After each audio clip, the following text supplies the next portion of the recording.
Good morning, everyone. For those of you who joined us this morning, December the 17th, 2020 for VC Ag Today. I see a good group of folks with us, a lot of extension personnel and agents, so appreciate everyone being here. Today, we're going to have a soybean update. And for those of you from Eastern Virginia, this series that we've been hosting on VC Ag Today over the past several of weeks is going to be compiled for our virtual crops conference this year. As I mentioned last week, unfortunately, due to the COVID-19 situation, we're going to have to do our crops conferences virtually this year. So we've asked a lot of our speakers and specialists to come on and share updates that would typically join us at those conferences. So not the best scenario. We certainly like to be in person and enjoy those events, but given the circumstances, we feel that this is the best option. So before we get started, just a few housekeeping items. If you would please enter your questions into the chat window if you can do so. If you're joining us via phone, if you could just hold those to the end of the presentation, we'd be glad to try to address those and have some discussion. So with that being said, David, we're joined by Dr. David Holzhauser, our extension soybean agronomist this morning. He's going to be providing some updates that he would typically give at the crops conferences. So David, we appreciate you joining us this morning. And if you could go ahead and share your screen, we'll get started. Hey, thanks, Robbie. And first of all, just let me say, I want to say thank you to all of you for doing this. This has been a great series, I think, and I believe that this is the best we could have done in a very challenging year. I want to also say thank you to the agents for the help they've given me over time and still give me, because much of what I'm going to present today is a culmination of some research we've conducted over the last 4 years that we're bringing to a close. So I want to indicate that. One thing before we get rolling too far, now today's December 17th. I will be putting some preliminary variety testing information up on our website. Either today or tomorrow. It'll be there. It'll be up under our Tidewater Agricultural Research and Extension Center site that you're looking at here. I would just Google Tidewater Agricultural Research and Extension Center or Holzhauser or something like that, and it'll take you there. We'll get that information up. It's been out to the agents and a few other people and seed companies for a week or so, and it is preliminary. I won't say that there won't be changes made, because we're still picking through this with a fine-tooth comb, looking at our seed data, and that'll go into some of this. So just want to let you know on that. Now, let's go ahead and start the presentation. I was asked to speak on variety selection, planting date, and seeding rate, and if I could combine all that together, and I thought, well, it's going to be a challenge in 20 minutes, but I think I can do it, because really these three things affect each other. When you change one, you're really affecting the others. So, the title today is integrating that planting date, and I'm not talking about individual varieties at this stage, even though I could, but I'm talking about maturity groups in general. Let's bring seeding rate into this, because as I said earlier, we've conducted a lot of research in the last, I'll say, 4 years on this, and we're learning new things, and how these things are interacting is one of the most interesting things. There's my contact information. This is a mobile phone. Quite honestly, if you want to get in touch with me, this is the one you need to call. Sometimes I even forget to check my office phone. So this is where you should contact me. Now, this is kind of a premise I've been going on. It started with my double crop work, but I've expanded it to our full season crop as well. But I think these three principles, if we focus on these three things, we can produce a high yielding crop and also a good quality crop, and eventually make it a profitable crop. So position, grow, protect, and maintain. First, and one thing we're going to talk about a lot today is positioning those soybeans for the most efficient water, light, nutrient use. And I need to add in the least amount of temperature stress too. That's one thing we sometimes forget about soybean. Soybean does not like high temperatures. I used to say once it gets over 90, and maybe that's not the right threshold, Maybe it's a little higher now, but soybeans start shutting down. And I think that's pretty much the case regardless of their water status. And then we need to grow more leaves and reproductive nodes. Focus a lot on leaves with our double crop setting because that is the main driver. We just don't have the leaf area. But for the rest of our beans, we have to have those reproductive nodes there. And I'm talking about nodes on the plant where we'll have pods with seed in it. And then we need to protect. I used to say just protect that valuable leaf area, especially in something like double crop or short season or early maturing varieties. That's very important to protect those, but it's also critical to maintain it. There's one thing I've learned in the last 5 or 10 years is how critical it is to maintain that leaf area on through the seed field period. And quite honestly, I think that's why we occasionally get a yield bump from fungicide use. And, on average, about a third of the time, we're getting a significant yield increase. And I think that's just that we're maintaining that green leaf area farther into pod seed. Hence, we get larger seed. So those are the three principles. Again, and this is not the thrust of my presentation, but just keep this in mind as we go through it today. So the first thing okay, you've seen this graph over and over and over again, and I got to compliment Jim Dunphy because he's the former soybean specialist at NC State. I guess I even knew him when I was a graduate student there. But when I first started this job, he said, "David, I'll show you a graph that'll explain almost everything about soybean." He says, and here it is. I've modified it and he's modified it over the time. So it looks a little different than 20 years ago.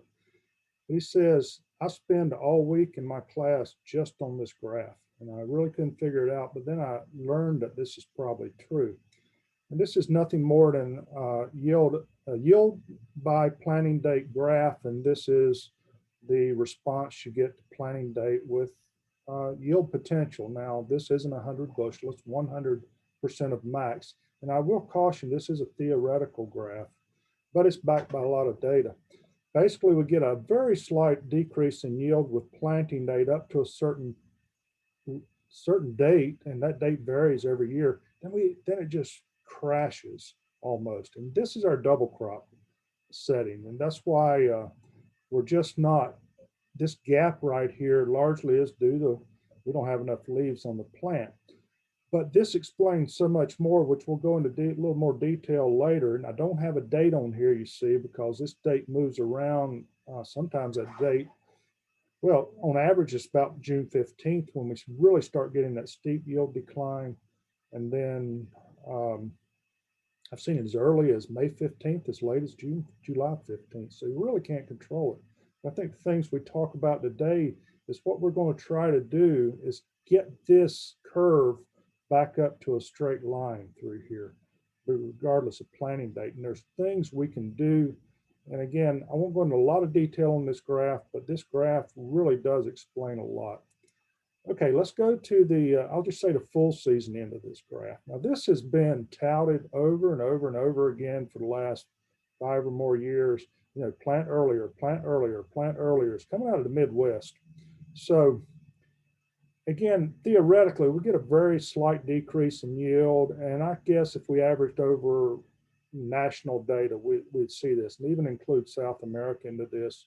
You do see a slight, maybe 5-10 bushel decrease from going from early to late planting date. But let's put some dates on this to make it a little more sense. I'll just say this is May 15th. This is June 15th. That's when we're getting this rapid decline. Again, these dates can vary. Here's May 15th. Here's April 15th. So there's been a lot of push to plant earlier and into April. This was not the year to do that. I'll show you. Well, I won't show you our data because it's pretty bad data when we planted in April this year, but you can't have problems with that. But in general, you gain 10 days of maturity from planting 30 days earlier. Now, that's a very rough rule of thumb, but I think over time it works pretty well. So if we were to, let's just start in the middle of June, go to 15th, we can start flowering, producing pods, and even producing seed roughly 10 days earlier. If we go into April, we'll even be 10 days earlier than that. idea, of course, that's been touted largely by people that are winning yield contests and producing these 100 bushel yields plus bushel yields, is that, well, we need to get this thing flowering by the longest day of the year. Therefore, we're capturing more light. Well, that's true and everything, but I'm going to break that down a little bit. And in our area, I don't think this strategy always works. We can do the same thing by using an earlier maturity group, because basically, let's say you go from a 5.0 to a 4.0, we're going to gain another 10 days, and then we'll gain another 10 days going to a group 3 variety. So you're going from a 5 to a 4 to a 3.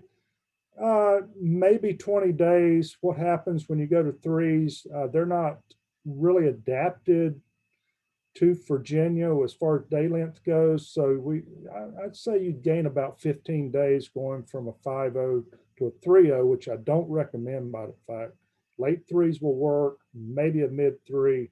I don't always recommend anything earlier than a mid 3, and that's only on certain situations. So, let's just theoretically, let's gain 15, 20 days here, gain 15 to 20 days there. Now, if you go in with a group 3 and plant in the middle of April in most of Virginia, maybe even more extreme if you go to Southern Virginia, but let's say in the Middle Peninsula, Northern Neck area, we plant that 3 or the Northern Piedmont in mid-April, we're going to start flowering by that longest day of the year, which is going to be late June, maybe earlier than that. And the problem is, though, we then start producing seed into these. We start producing these seed and pods into July and August. This strategy, I do think it'll work. And people are saying it'll even take you to higher yields. And this curve becomes steeper. But it's only if there's no early season stress, especially water, and you have consistently high yield on that ground.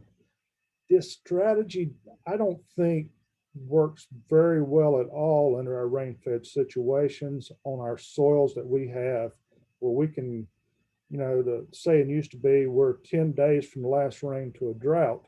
Some of the soils, that is true. Hopefully not on most of them. So my concern, and one thing we don't think about, even if we're under irrigation and got water, I can't do anything about temperature.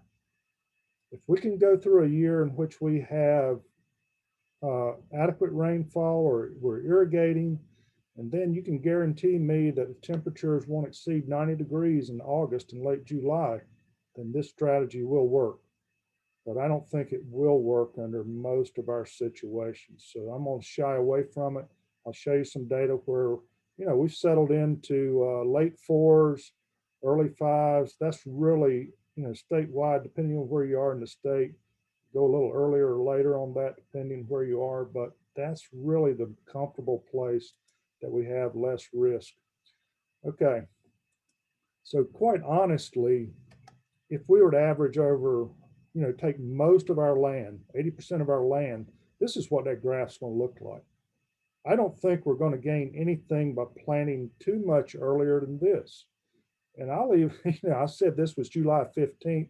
No, I'm not saying let's wait till July 15th. I mean, June 15th, excuse me. I was wrong there. It's not July 15th, but June 15th. On average is when we start getting this drastic drop in yield. But let's face it, sometimes an early June planting can be our best crop. And we've seen that in the last couple of years in many locations. So I don't see this decline here. I'm not going to promote early maturing varieties and plant it early. And I didn't even mention seed quality issues with this. We're always going to have worse seed qualities with early planted and early maturing crops. That's just the nature of the beast, because we're maturing those seed under warm weather. If we have some rainfall during that time, we're going to have some disease come in. So I think this is, now if you use the correct maturity, all right, incorrect maturity, this line is going to look a lot like this, because I just can't plant a group 3 in June and expect it to perform. And it's not going to work. Even early 4s in many cases don't work. We are seeing them work on the Eastern Shore. That seems to be the sweet spot for these forwards. Quite honestly, I attribute it to the breeze that's blowing over there. And that is our coolest summertime temperature of all our spots in the states. So seems to work there. Incorrect maturity, we got a problem here. Sometimes if you plant too early, I'll see that go down even more. We saw that this year. Earlier to plant, earlier maturing varieties. And that was solely because May was so wet and cold. We had poor stands, we had disease coming in, and then those plants just never really grew like they should have. So this can be a problem as well. Okay, you say, okay, this is all theoretical, show me some data. Okay, this is the most recent data I've got on it's probably the strongest planting date data set I've ever had. It's coming out of 5 states, 3 years, and I've combined all the data together. So here's that typical curve. This is occurring in mid to late June when that comes down. Of course, Pennsylvania, they can't harvest wheat and plant. This is double crop data. They can harvest wheat until, usually early July. So that comes down. There's a whole nother things, but you see this line's pretty flat up here. Okay, devil is in the details of that, so I don't, but on general, that's where we're headed. Back to this line, good land, soil, high rainfall year, and correct maturity. We can actually take this line up a little more. Again, incorrect maturity or poor land. We see this, and what I mean by poor land is that poor, low water holding capacity land. We go in with early maturity groups, early planting dates on that, and then we put those critical times right into the driest, hottest time of the year. We're going to have problems. This is kind of I say later planting date, later maturing variety, less productive soil, later maturing variety, less productive soil. The later planting date usually works pretty well because we're avoiding that drought. We're putting those most critical times later in the year. Okay, let me show you some research from this real quick. Planting date by relative maturity. All I'm going to really tell you here is every set of data is different. Charles City, 2007. Let me describe the graph. Soybean yield, these are actual yields. Relative maturity, 3.5 to 6.5. Planted April, our temp was April, May, and June. Due to wet weather and so forth, we actually had flooding in this field. This was as early as we could get in. And then the flooding really delayed our May planting date. But here, the sweet spot are those mid, somewhere between a 4.5 and a 5.5 is that sweet spot. Double crop, later maturing varieties tend to do a little better. Orange, you're still looking at this sweet spot. I don't see a lot of difference depending on planting dates. Suffolk shifted it a little bit towards the right. We're going farther south, but the group 5 looks good there. And let's just take you through all this. Blackstone, very good year in Blackstone. Probably our toughest soils in the states, that's southern Piedmont. 60-degree bushel tells you how good 2018 was. No differences in maturity group. That's unusual data. This is where we get excited about the early maturing varieties. This was May planted, April and June, again, right in that same area under a good year. This is irrigated land, but even under irrigated land, April planting, we're settling back into that late 4, early 5s. Suffolk, it's a pretty boring story you go through this. This was a great year, especially in double crop.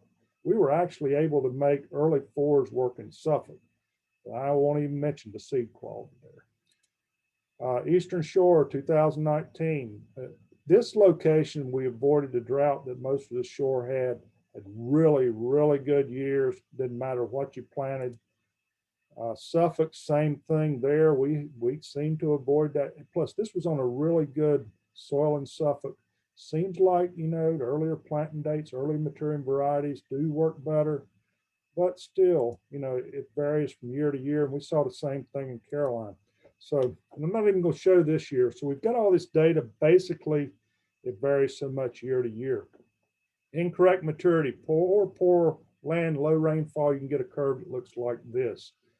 Poor rainfall even comes down. Let's get rid of maturity. We've solved that problem. We still got this poor land and we really get this drop off later. How are we going to handle that?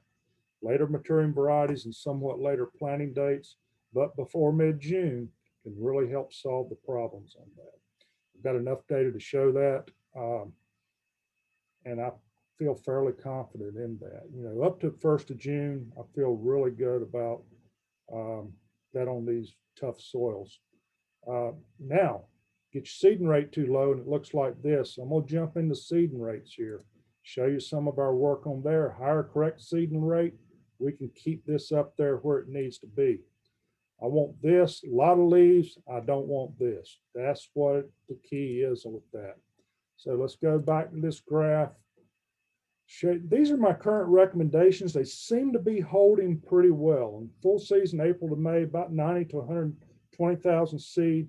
We really need about 70 to 80 uniform plants per acre.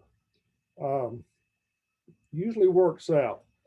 Double crop rate, we're going to take that up a little bit, quite a bit.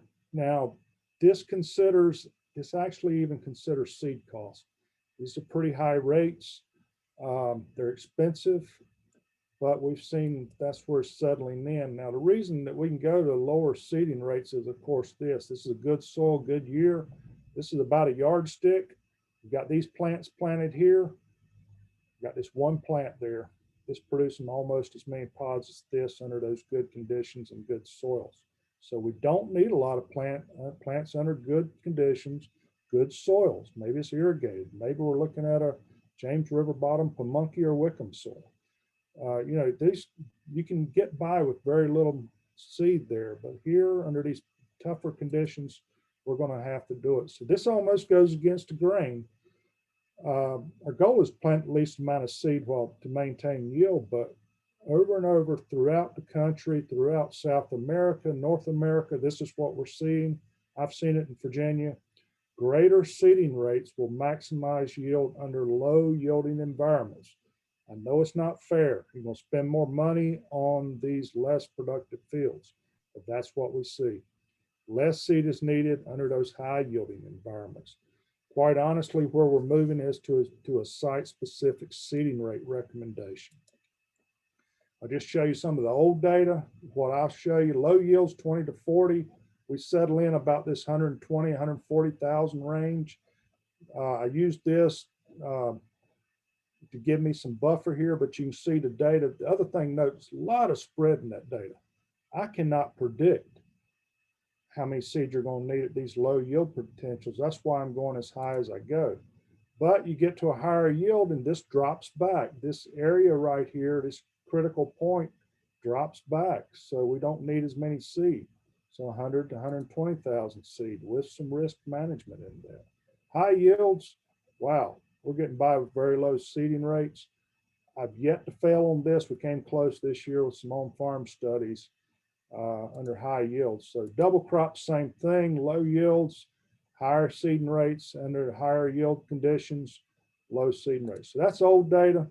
I want to show you some data. This is a accumulation of a whole lot of data from North America and South America. Very strong data sets, somewhat complicated. I'll take a little time to try to explain this. This is the yield environment, high yield environment, and I think they're getting on up around 80 plus bushel, 70, 80 bushel. This is more that, 50, 60 bushel, and now we're down around 50 or less bushel here. This is the optimal plant density to maximize yield. Okay, they're looking at about 100, 120 to 140,000 seed if we average all this data together. 2/3 of the data is in this little box right here is the seed density. Quite a few outliers though, and this is 95% confidence interval. This is risky, but that's why we got to have a lot of seed. Once we get these higher yield potentials, these yields drop off. So again, what I'm showing here is an accumulation, just a summary graphically of what we saw with all this data from North and South America. But we get the high yields, and to me, these are our high yields, and you get in the Midwest, I get some really higher yields, 80 plus bushel up here, and we're seeing about the same. One thing you notice the variability gets really big at these high yield settings. And we saw that too with our Virginia data. The variability is the highest under the highest yield and the lowest yield. Moderate yield, we're pretty confident. Okay, we took that same data. Cumulative probability of maximizing the yield, 100%. This is plant population density. Same graph you see here. The colors are the same. High yield situation are these blue and green lines. So what I'm looking at over here is this 50% line, okay? So it's telling me under these moderate to high yielding, which I would consider them both high, we need again about that 100,000 plants. 80 to 100,000 plants out there will be fine. And what they're looking at is 99% of the yield. The economics are not going into this data.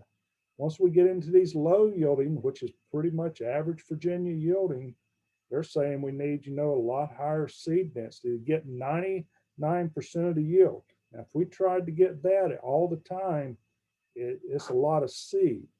Now, let's take you up to 100%. Let's say, no, I don't want any risk from this. I don't want to risk losing the crop, but I want to make sure that I am not going to lose my shirt on this. Then the seeding rate does this. Let's look at I call it average yield. Then we've got to plant over 160,000 seed, have that many plants to guarantee, this is the 100% guarantee that I will make my maximum yield.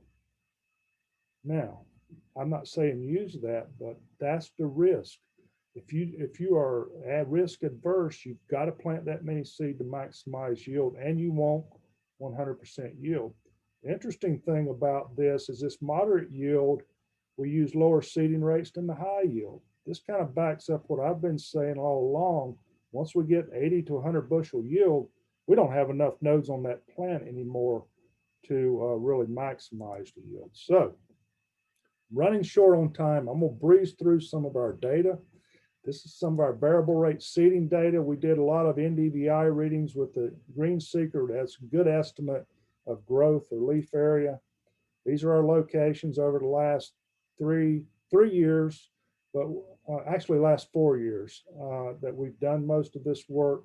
A lot of data coming in, full season data. I'm just going to, cherry pick some data. I'm going to go to this full season test in 2008. It's maturity group 4. This is the yield response to seeding rate. On average, this is the response we got to seeds. This is not plants, but again, we're leveling off, and this is not economics. Generally, you got to bump these maximums down by about 10 to 20,000 seed to make it economically viable. But this is how the rate that we see, it levels off once we get up to 120,000 seed or so. 65 bushel average yields. I want to point out there's 2 locations that stood out from this year, Essex and Suffolk. Essex was irrigated, higher yields, but really the response is basically the same as this. So feel pretty confident in this, what I'm recommending. Let's go to Suffolk. This was a tough year. We got some late season rains that really took the yields up, and that we yielded very well. That year was similar at that location to this year. But we didn't grow the leaves, and then I couldn't maximize yield. That's your risk. But this is a lower yield potential, therefore it takes a higher seeding rate. We saw the same thing in double crop, even though the Essex came in line with the other data. And then, even though we got some really good yields with higher seeding rates in Suffolk, under my recommendation, we didn't have enough. Lower yields require more seed. Double crop, I'll show you one more set of data. That was group 5s. This is double crop 4, same thing. So I think you're seeing what I'm getting at. And then we go to a group 5 double crop. And again, later maturing varieties really work better double crop. We almost see no response to seed except these lower yield potentials. If I'd have thought 40 bushel would have been low yield potential, when I first started, I'd have been amazed. Did some on-farm seeding rate work. We just used 2 seeding rates. This is I think, at Craig Geezy's farm this year. 135,000 seed is his recommended rate. And I said, Craig, will you plant 95? He said, no, I don't want to, but I'll do it in test. So this is, these are 50-foot increments. I'm sorry, 100 feet. So this is about a, 1,000, 1,500 feet long field. We came in and took NDVI readings every 2 weeks. And that's what I want to show you, because I want to show you growth. This strip is 135,000. This strip is 95,000, and so forth and so on. I want to show you the differences in growth as we proceed through the season. Red is low, green is high. Here's the actual numbers, but just follow the colors. Early on, this date is July 14th, about less than 2 months after it was planted. We've got some growth, but not a lot. Went through some dry spell. And 2 weeks later, you start seeing this. You start seeing this high growth area appear in here, but not a lot. You see a little bit less growth in this one strip, and maybe we're seeing a little less growth in these two lower seeding rate strips. Now we can see a difference. Here's our high seeding rate. There's our high seeding rate. Here is a low seeding rate, and we can start seeing differences between that, and you can start picking this out. Now, keep in mind that we had good growth all year in this field. Now, here's what I mean about maintaining that leaf area. One thing we see is these higher seeding rates maintain that leaf area longer, because these low seeding rate strips start to really stand out. And they're even standing out a little later when we're starting to see leaf drop. Not so much now. What we're seeing now, though, is this less productive side of the field come into play. And we can really start to see it right there. So there's our most productive area. This is less productive than this, but roughly the same. Now, if we're going to do a variable rate seeding here, higher seeding rates or normal seeding rates here, then let's drop them down, save a little money through these good parts of the field. I haven't got the yield monitor data, but I will show you the check strips. And this was planted, I think, June 1. And that's why the 95,000 didn't work. Consistently 3 to 4 bushel less in this. I'll be interested to get the yield monitor data and see if there was a drop off in yield in this high yielding area, or was it only under these low yielding areas. Again, these weren't low yields, but rainfall saved us, but on average, 3 bushel average difference. So this is why we need to use that higher seeding rate once we start planting a little later. I'll take you to the Ellis Farm in Suffolk and show you one other set of data. This is a little longer field, 1,500 feet long. This was planted June 30th. It was not double crop, but it's just one of those fields he couldn't get into until late. He said, let's do this one. What do you recommend? I said, I think you need 200,000, seed there. Well, he was saying, if I get into July, how many seed? And I said, 200,000. He said, you want to do a seeding rate test? He said, yeah, let's do it. And we put in 40,000 less. Early in the year, you start seeing it. Later in the year, really not seeing a big difference in the seeding rates, but then we start seeing differences in the soils over here. Low yielding areas are starting to appear. These were fantastic looking beans, by the way, for late planted beans, really good looking beans. Now later we start seeing the strips appear. High seeding rate strips are appearing, not so much back here. These were really poor growth area, and you can start seeing this. And this was really true right here. You had a high growth area through here. I wish we'd have moved it over a little bit more to the left, but that's the luck of the draw. You start seeing the differences later on. This is what the yields look like. So the question is, this is from yield. This is 100, again, this is 100-foot length, 30 feet wide. This isn't scale, but you see up here in this low growth area where we drop that seeding rate, we've got a huge difference in yield. And we're seeing it throughout. Down in the high growth area, we're still getting the yield difference, but here's one that there's not quite as much. So on average, maybe you don't get as big of a yield difference down here. I'll have to see, we'll have to further analyze these data. On average though, we gained quite a bit of yield from using that higher seeding rate under a June I think it was June 30th he planted this, so fairly late planting. And yeah, they correlate. Does the growth NDVI correlate with yield? Somewhat, not great. Okay, a lot of information. Tried to get through it quick enough, but I think I'm running over. On-farm trials, we're going to take all this data from on-farm small plot. Overall goal is so we can form these yield percentiles or growth percentiles in fields and come up with a variable rate seeding map, either within a field or between fields. Say, hey, you need this seeding rate here, you need the other there. We're not quite yet, but I think we got the data. Before I leave, I need to thank, there's my contact information again, but I want to thank many people. Lindsay Bowers is the graduate student that's been working on the seeding rate trial. Without her, we wouldn't have been able to do all the work we did. Billy Taylor, Amy Pollock are my two main technical specialists. They spent a lot of time, especially on these planting date studies. Billy was hauling planters all over the place in April, May, and June just to plan, a small study. It's fairly expensive, but I really appreciate their time into it. Tim Phillips, Ronald Daltrey are two other ag technicians that I employ to help get the work done, mainly in the spring and the fall. Cooperating farmers, won't go through the whole list, but they've all been very good to work with on these seeding rate trials, as well as other things. And most of all, the Virginia Soybean Board. All this research was funded by the Farmers Checkoff. So for all the farmers, I want to give some thanks. So, okay, Robbie, that's all I've got today. We can leave it from there. If we've got any questions, I'm willing to answer them live, or we can type them in, either one. All right. Thank you, David. Appreciate you joining us as always, sharing great information. And thank you and your group for all the great work and research that you all do. I know you thanked a long list of folks there, but thank you all for your work and efforts.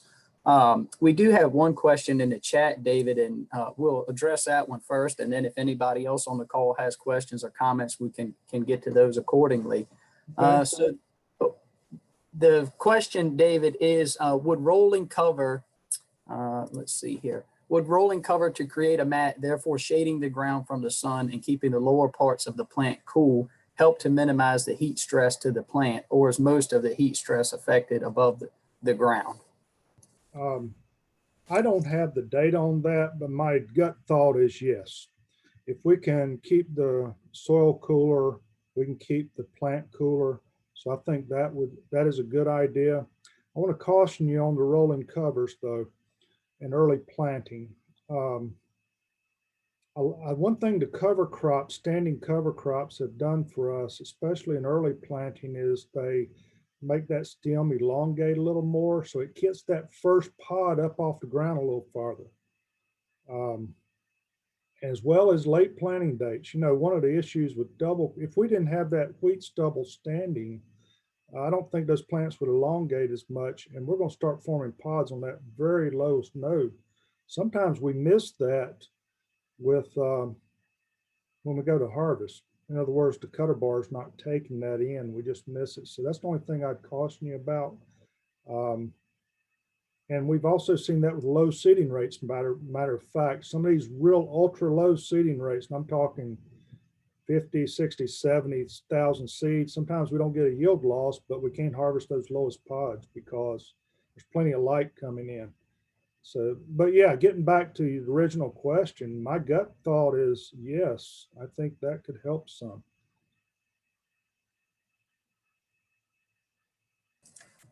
All right. Any other questions or comments for David this morning? I see we got a pretty good group of folks with us. So now's the time if you have questions or comments. David won't be at our crops conferences this year since we're not having those. So if you're here with us, please ask questions and comments. If not, as David said, you can either contact him directly or one of the agents, and we'll be glad to get that question to David for you.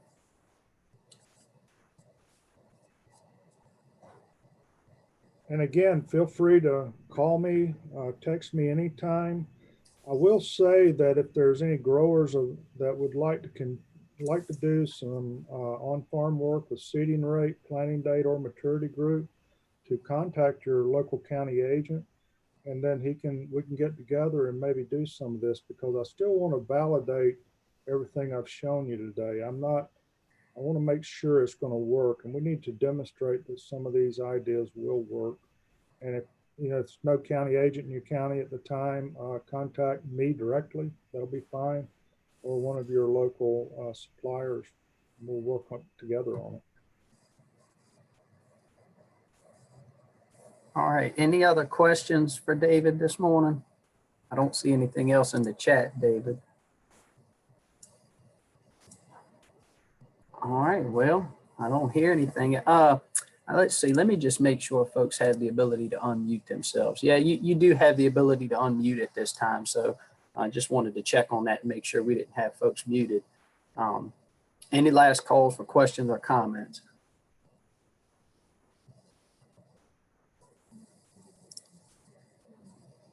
All right. Well, I don't hear anything else, David. So again, thank you. Thank you for joining us this morning and sharing those updates. As always, we appreciate all the work that you do and coming to our cross conferences and sharing this information, and also supporting VC Ag Today and the efforts we've had with that. So thank you for all of your work. Just a few notes that I'd like to make moving forward for folks that regularly attend VC Ag Today. Due to the holiday season and the new year, we will not have a session next week, December the 24th, or the following week, December the 31st. As both of those dates are holidays, we won't have a session on those dates, but we will pick back up on Thursday, January the 7th. You can see on your screen there, we're going to be joined by Robert Harper from Virginia Farm Bureau to provide his usual market update. So if that's of interest to you, we encourage you to join us on Thursday, January the 7th. Also, would just like to take a second to thank all of the ag agents that support and help this effort to be possible. Laura Maxine in Hanover County, Mike Broadus in Caroline and King George counties, Stephanie Romelchek in Westmoreland County, and Trent Jones in Northumberland and Lancaster County. Finally, the evaluation link will scroll across your screen as well. So if you would please fill that out if you've joined us, if you have questions or comments, or you would like to see a topic offered in the future, please provide that for us. The link is there on the screen coming across. And also this has been recorded, so we'll post the recording to our YouTube VC Ag Today list. You can see the recordings linked there as well. So please feel free to share this recording today with anyone that would benefit or be interested from that. With that being said, again, thank you, David. Appreciate you joining us this morning. Thank you to all the agents and extension personnel on the call for your support. And we hope that everyone has a happy holiday season for you and your families. And also we wish everyone a happy and prosperous new year in 2021. Hopefully next year will be a little bit better and we can get back to normal with some in-person meetings and stuff. So with that being said, I hope everyone has a great rest of their Thursday, enjoys their holiday season, and Happy New Year.